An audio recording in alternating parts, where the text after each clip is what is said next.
Welcome to Fintech Uncut, the quiz show with candid commentary on the biggest fintech and financial services news of the week that was. Disclaimer: this show is created purely for entertainment purposes and contains segments of sarcasm, satire, parody, and humor. Even if you don't think any of it is funny, the creators do not accept any responsibility or liability for the accuracy of any content shared and reminded you to always fact-check everything yourself. And now, it's over to your quiz master.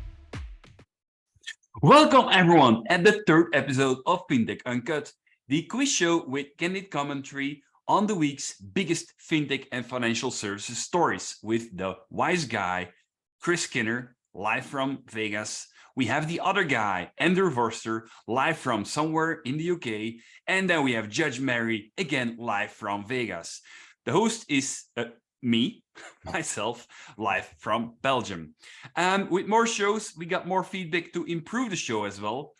And as someone told me that a more professional setting could help, I hope you appreciate my new haircut for the ones that are following the show on video. I was about to compliment you on that. Thank you. The show is built around 6 questions, dealing with 3 rounds. We have the biggest news, the most controversial news, and the WTF round. I will immediately kick off, my dear friends, with the first question.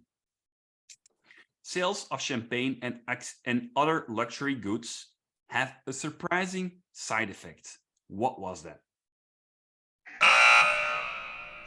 Is it that Michael Jackson's estate has just launched a new champagne called Bubbles? No. I'm hoping that it's that the metaverse fad is over as quickly as it began, because people realize that virtual champagne doesn't really hit the spot. Yeah, I reckon it may be that people, when they drink too much champagne, get wasted. It makes you drunk. I don't know how that happens, but is that something to do with Vegas, Chris? Yeah, loads of Vegas champagne here in Vegas, yeah. I tell you. Champagne, whiskey, bourbon, wine, you name it, we've had it. Well, I can tell you that the euro has experienced an unexpected gain against the dollar and the sterling, but that might just be because of the UK's mini budget announcement yesterday. So, but seeing that the French make a lot of champagne, well, the only ones who can make champagne and luxury goods, I reckon that's what the side effect was. So Prosecco or champagne? Mary, Prosecco or champagne? Okay, both on different occasions. Am I budgeting? Or so both. Maybe both together. And anything. All of them. Whatever I could get. All right. Real answers though, dudes. Well, I'll answer it, and Andrew, you can join in, but I think it's to do with the fact that France has taken over from Britain a little bit thanks to Brexit, and that the stock trading in Europe is now higher in the French markets than the UK. Since records began, it's higher in all times since records began. Well, side note, that's only since 2003, of course. Just a little bit after you were born then, Rick. Yeah. And with that, I'm going to give the points to Chris. Chris at 7, Andrew at 4 to kick us off. Oh, no. I know. I brought the jokes. He brought the booze. All right, my friends. Next question. Warren Buffett found a new target to add in his wallet. Which company was it? Definitely, based on Chris's last answer, Warren Buffett has now invested in Jimmy Buffett's Margaritaville after Chris and Mary have spent the week in Vegas and drunk the place dry. That's how big our influence is. We tried, but what really shocks me is the fact you mentioned that Warren Buffett actually has a wallet. I mean, how last century is that? Maybe he invested in Nokia. So I Is reckon that, Nokia still a thing? Are they still around? what, wallets? Nokia? Actually, my brother still has one. I'm knocking off. But Nokias are probably still going, still on a single battery charge. Can't be broken. He can't read the letters on the buttons anymore, but he's still using it. It doesn't break. I mean, maybe Warren Buffett used contactless payments for the first time, and so he's invested in something like Square, or Round or Circle or something like that. I'm telling you, because he's a man with his finger on the button the whole time, he is investing in the megaverse. This is Prince Harry and Meghan Markle's latest metaverse foray. They're in talks with Pax.world. This is a genuine story, by the way. And they're about to launch their own private metaverse, and it's been dubbed the Megaverse.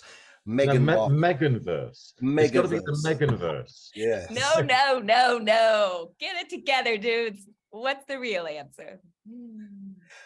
So he has invested in Nubank, I believe, a Latin American bank, which has seen remarkable growth, phenomenal growth. It's something along those lines, Rick, isn't it? Yeah, it's actually surprising on days that Revolut is announcing with a lot of toeters en bellen, as we say in Flemish or in Dutch, that they have 25 million clients now and want to go for global expansion. This bank is now growing over 70 million in South America. That's quite impressive, I believe. They're an amazing story. I mean, they were started by a mixture of South American entrepreneurs from Colombia and Brazil, and they now cover multiple markets and have grown into a phenomenon. They're the best and the largest challenger bank out there in the world. So we can talk about Starling or Bank or Square or Stripe or whoever, but Nubank is, I think, the greatest success in fintech. Judge Mary, are they actually already in the United States as well? Or is it just South America? Yeah, I think Mexico as well, but no, not over here. But like, it is a striking storyline because, like, I guess we still call them neobanks here, but the regulators have been zooming in on them, and many are struggling right now. So this is like super. If it started in Colombia, it's reaching Mexico now. It will soon be United States. It started in Brazil, actually. And my favorite quote is that when they started, they said that if the Death Star are banks, then the opportunity to bomb them is in credit cards, which is what they did. And so basically, they're the empire striking back.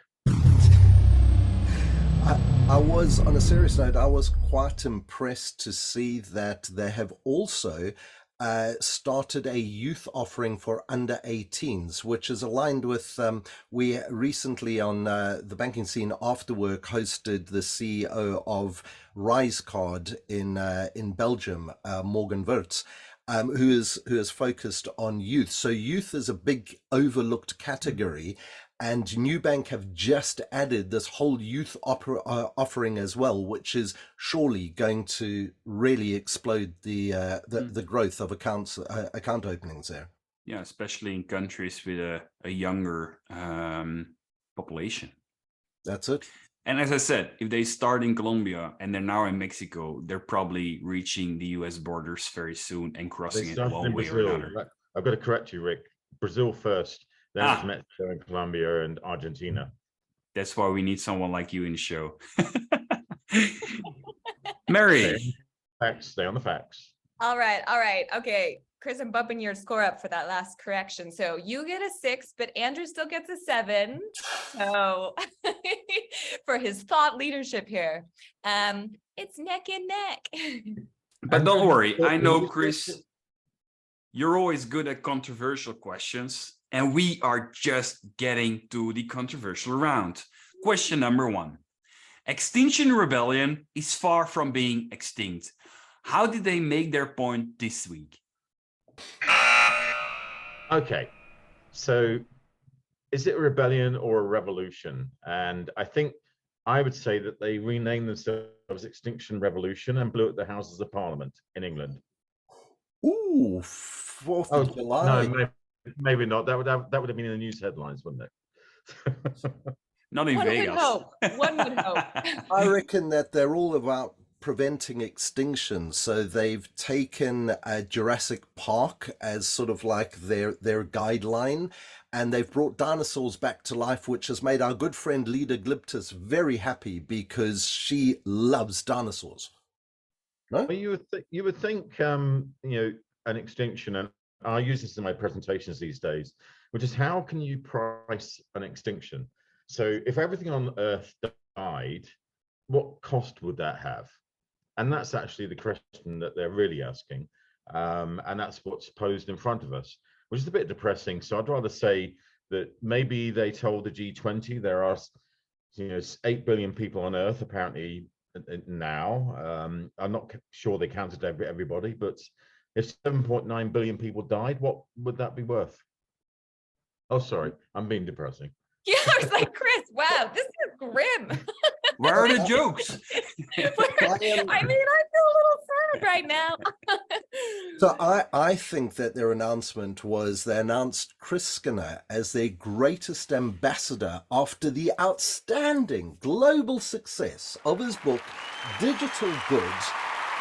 Therefore, a pure gratuitous plug because there is actually an article, a whole chapter in here from the co-founder of Extinction Rebellion. So obviously Chris is now their biggest ambassador. And I have to drop a link to Chris's book in the show notes just for that. I'm expecting extra points for that one. I'm not sure whether it's made me more popular or less popular, but you know, Gail Bradbrook, founder of Extinction Rebellion with some colleagues, was at that book launch, and people thought she was going to be some mad hippie, like sort of green tree hugger, and then discovered she's a doctor and a very intelligent lady who's just worried that her kids won't have any future, which is what the rebellion is all about, or the revolution is all about. And I'm guessing, Rick, that this had something to do with their actions and activities, like chaining themselves to branches or something. Yeah, that's correct. They targeted Barclays, and it was a coordinated effort where they targeted 200 branches nationwide, which I thought was quite impressive. Wow. So I've got a question to Mary, actually. You know, what's your feeling about these extremists and activists? Do you think that they're right in what they're doing or wrong? I don't know. I think it can be a little bit of both. I mean, can you imagine chaining yourself up in a bank branch? Like, that is like, I just can't even imagine for that person. But like, I think you can see like the need, like the fossil fuel thing is like a huge deal. And like in America, we have aspiration as like a counter experience to not, you know, be putting your money at a place that's funding fossil fuels. It's like a very significant thing. But I don't think any of us will disagree that fossil fuels are bad. I think that's unanimous. We all know that fossil fuels are bad. But it's an interesting debate because you can't just flick a switch and switch off all fossil fuel use, because literally millions of people will die. They will die from lack of heating, lack of food. Industry will crumble, economies will crumble. So you have to have an alternative in place before you can switch off all fossil fuel use. And but that requires, it does require both balance. My friends, I've got to underscore, Andrew, that the Extinction Rebellion's point is no new projects. Yes. You know, existing ones, fine. And the funding of those, fine, but nothing new. And Ana Batan, the executive chair of Santander, made a point that said, you can't switch off fossil fuel overnight, for example, in Poland, where I live, because then Poland would stop working. Yeah. But having said that, you can stop investing in new projects. All right. I'm going to have to close the debate because otherwise Yeah, it deserves a lot more attention than this for our audience, but maybe not in this show today. So let's go to the next question. Oh, we gotta do Mary scores. didn't. Yeah. Oh, We gotta sorry. do scores, Rick. I ran out of Judge. time. We need My the apologies. judge. Okay. Chris 6, Andrew 5. Oh. Even after punting Chris's book, no more free promos. You gave him that added point by that. It wasn't Mary's book. Exactly. I've written one essay. Next question. Investment appetite in fintech changed. What happened? They lost their appetite. No? In what? In investing in fintech. He said, what changed? They just lost their appetite in investing in fintech. No? I actually think they're investing in fish tech because fish have fins, don't they? So, fish, fintech, something like that. Or maybe it's that investing in fintech is actually not doing something really very useful like FTX. Oh, sorry. Did I mention the elephant in the room, FTX? What happened to FTX? Oh, FX.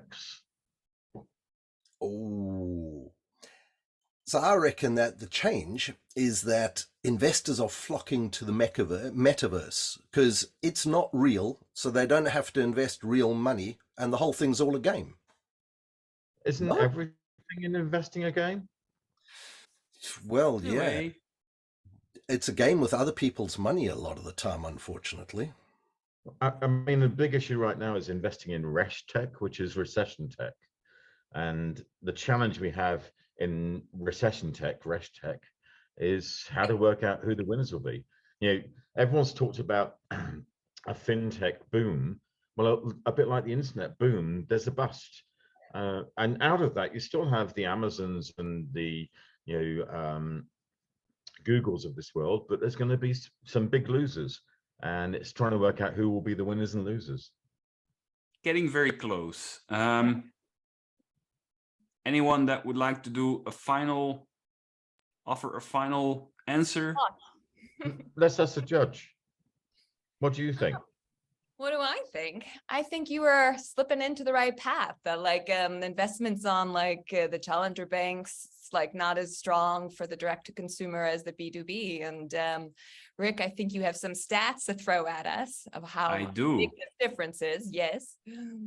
So the B2B fintech attracted 14.1 billion investments so far in 2022 across, to be complete, 819 funding rounds, more than 4 times the 3.2 billion raised across 230 B2C rounds, according to Deal Room. So basically, B2B fintech is becoming the big thing. Yeah, exactly. I really like the introduction of the article stating shiny coral debit cards and buzzy investing apps stole all the limelight as the European fintech scene came of age from around 2015. But this year, it's been the fintech that provide their piping that have been all the rage. I thought that was very well written. Yeah, and it's pretty true. The B2C scene, the retail fintech scene has been the hot topic of the last decade. I think the commercial loans and investments markets are going to be the big story of this decade. Yeah, it's interesting. Don't want to steal all the comments, but it's interesting. A couple of years back, fintechs were predicting that banks would be doing all the plumbing, and today fintechs that do the plumbing are actually leaving with the money. The ones that are successful. Infrastructure. Yeah. I always remember this story from a banking friend of mine, which is if you're doing the plumbing, basically you're doing the sewage. Anyway, that's it. And it pays. Harry, what's the scores? All right, we got Chris with 4, Andrew with 3. I liked Chris's lead-in comment, kind of knocking down Andrew. And Rick gets 5. Next round, my friends. You can't give the quizmaster any points. He's the quizmaster. Next round, my friends, the WTF. If we had a round of controversial questions, this wasn't it. Who is the loser of the week? Is it Elon Musk after buying Twitter? Sorry, I should have buzzed. Hold on. Buzz. Is it Elon Musk after buying Twitter? I think it was, we have to mention Elon Musk because even though he's not our sponsor at the moment, until somebody sponsors us to stop talking about Elon Musk, we'll have to bring them up every episode. If it's not Elon Musk, then it must be Donald Trump after the midterms. I actually thought it was you, Chris, seeing that you've just spent the week in Vegas. I thought you were the biggest loser on the tables. No, I always win, mate. Yeah, after all, I know how to hedge my risk. Oh. Ooh. Maybe it's some fried bank man. You know who I'm getting at. I think we're tiptoeing here. What's the real answer? I think it's this fried bank man, Sam Fried Bank Man. Oh, I may be saying it wrong, but yeah, the whole thing about FTX and the collapse of the empire that he was running, where everyone thought he was some mega god, and suddenly in a week he's lost $27 billion. Is that about right, Rick? That's yeah, completely correct. But doesn't that raise questions around governance and regulation and just the whole social media thing of, the hype around it? Everybody thought that the guy was, as you say, crushing it and everything was on Instagram and he is flying around in private jets and everything. And apparently now, according to the filing papers, they didn't even know who they employed. They didn't know what those employees were doing. They bought houses for people and put them in the employees' names. And now they can't even trace where those properties have gone, who owns what. It's a total mess. And that's something that I would like to raise Mary a question on this as a journalist. So now we see everyone commenting and you see all these horror stories, as Andrew explained, but how is it possible that they got so much money in times when investors have to do due diligence and are trying to investigate where they put their money? Hasn't there been any research? There's always research. I think the story broke at CoinDesk from a really strong journalist, but you should. I mean, there's so many charades in this world. I do not know personally. I do not know why you hand over money for things you don't understand, but I'm sure there's been things that have been discovered along the way. But no, it's stunning. It's shocking. But yeah, I think the biggest question is after the Terra Luna collapse, Celsius collapse, so now FTX collapse. Will any of these people be brought to account? Because they haven't lost billions. The people who invested in them have lost billions. And that's my issue. In an unregulated market, how can these guys get away with it with no sort of, recompense? Yeah, with a bit of bad luck, you can even meet them at Adele this evening. Wow! Because they didn't lose that much. It's the clients that lost all the money. All right. Andrew, I'm giving you the higher points for this round. 7, I liked your delivery of the information. You had style.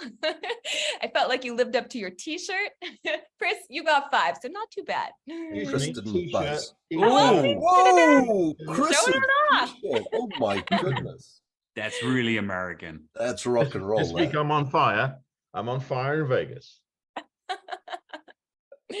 Did you wear the gold suit, by the way, Chris? Actually, I did do the Iron Man thing this week. So yeah, it was, and people all the people said they love my shoes, which are my Game of Thrones dragon shoes. I saw them. I can say they were stunning and shocking. All right, last question, my friends. Who came close to being the loser of the week? It's not Elon Musk. I reckon it was the guy who was raided by the Fed and they found the missing 3.3 billion of Bitcoin in a popcorn tin in his bathroom closet, and that had been Bitcoin that had been stolen from a Silk Road heist a couple of years ago and has been missing for years. surely second to Bankman Fried or Fried, whatever, and FTX, he's got to be at 3.3 billion. He's the second biggest loser. And that wasn't actually a joke, was it? No, that's not a joke at all. That's a real story. I've got to tell you a secret, Andrew and Rick and Mary. It's Chris Skinner gambling in Vegas. Yes, the truth comes out. Yeah, I'm here, and like I don't normally gamble, but I tried, and like sort of, you know, I lost more than Bankman Fried. But at least you won a lovely T-shirt there. Yeah. And actually, I did the roller coaster at the New York hotel here. Have you done that, Mary? Because you were here this week. No, I didn't do any of that. I was like in a meeting. Crazy scary. Like, so if you go on there and you've got anything loose, you're going to lose it. So that's where I lost all my fortune. I just went in the casino and then did the roller coaster, and like it all fell out my pockets. Whatever. Oh no. All right. I think a good contender would be Justin Bieber, who bought a Bored Ape NFT for $1.3 million, and it's now worth less than $69,000. Again, a genuine story. He's right up there for contender of the second biggest Are you loser. sure it's not Elon Musk who bought a company for $44 billion and then it's now worth $100 million, if that? Yeah, that would have been in the first category, the biggest loser. Yeah. Notice that these are all men, so I see the trend here. Yeah, I'm guessing because ladies have more of a family orientation, and so if you accumulate, you don't speculate so much. I don't know. Is that sexist? I can't go. No. Might have to edit that one out there. That's why we have disclaimers. All right, real answers now. Real answer has got to be Bill Harris, the guy who was ex-PayPal, who started a company called Nirvana Money to a big fanfare only a couple of weeks ago, and within about 3 weeks announced that it was closed. Surely that's one's got to be, he's got to be right up there in the running. Rick? Yeah, you're correct. Claiming to have at least 50 employees and with the ambition to grow that to 200 by the end of 2022. After a couple of weeks, they closed, stating the Nirvana Money service is being discontinued. Thank you for participating in the beta program of Nirvana Money. All accounts will be closed on December 1, 2022. Reason being, because it was a product combining credit and debit, and given the economic situation, that was no longer a viable business case. I think the weird thing about that is, how can you have a company that launches and then closes in weeks? It sounds like the UK government, Liz Truss. It's just ridiculous. I mean, it's wild because I mean they obviously knew the conditions. Yeah, 3 weeks ago. Like that's exactly. Not a surprise. Yeah. There's more Mary, didn't you have some unnamed insider knowledge of their reason what they? I think they told a couple employees at least, like, it wasn't a good market fit or something like that. But again, market fit, CB Insights quotes that as the second biggest reason why startups fail is not being able to find a market fit. Oh man, that's 101 of startup world. Find your product market fit before you even launch, for crying out loud. Actually, that's all about having a product that is and a voice. Having a voice. Early in the cackle morning, came out. It's having a product that is needed by the people that you're trying to serve, and obviously the fit of their product was not serving the people that they were trying to target. All right, Mary, final score. Are we ready? Or no, let's first give a score for this round. Andrew won this round. 6 for Andrew, 4 for Chris. And I have to tell you, this is the closest match yet. But Chris is the winner by 1 point. 1 point. He's on fire. He's We're on getting fire. closer to a dance-off. That's what breaks the ties. Oh my goodness. We're gonna have to have a break dance round at some point. Yeah, We break bones while we dance because we're both so old. that's what the Alright. people want. The thing, Yeah. I've no idea, to be honest, but I've seen a few guys out here in the Vegas Strip doing some interesting things. I won't go Put there. them to 'cause, like, memory. if Put I them to memory, yeah, Chris. yeah. All right. Thank you very much for your contributions. Also, thank the audience. Thank you very much for listening and for watching us. I cannot wait for more international fintech news coming soon. Don't forget to subscribe on whatever channel you're on. This was the 3rd episode of Fintech Uncut, and we hope to entertain you, your colleagues, your friends, your connections and followers, your cats and dogs, your fish, and more very soon again. See you back soon again. Bye-bye.